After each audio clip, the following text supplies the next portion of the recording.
Mga ka-idol, mahaw ta. Suda na to kay kuan. Kaning baboy, mo na lang gini nabilin sa tumbulad mga ka-idol. Gamay na lang gyud kayo. Ug sa ato ang kasig, perti na lang yung gamaya. Siguro nasa mga 5 kilos na lang yata. Naade ko diri karon mga ka-idol sa Lumay banda. Ano rin ko bulat dire. Pahuway sa ko kay gutom na. Naara ko din sa highway. Ano yan? Grabe pags ni dire gina mga ka-idol, galain na tong panahon. Sige lang, balaglaan ng panahon.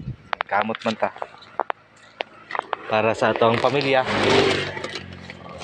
wala tay panahon nga gikadlukan. Lusob gyapon ta para sa atong pamilya. Mo naging nga laban ng patas. Ug mo na to mga ka-idol. Mo na lang ginibilin sa kumbulat. Problema na ko ano mga ka-idol, mahurot ni sa unahan wa na jud ko kabaligya. Makaginod na mo diya padulong sa highway, padulong sa mo. Pagkagrabing plata gid. Mo ni dimala sa bulat. negosyo mga ka-idol. Ug maplatan ka sa dalan. Barato ra kayo Buslot bisan og daw din, bulat.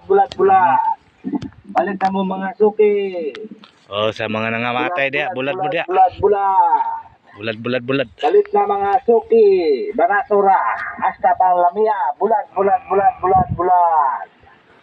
Dali na mga suki, pagkaginod na mo diya padulong sa highway, pagkat na mo bulat.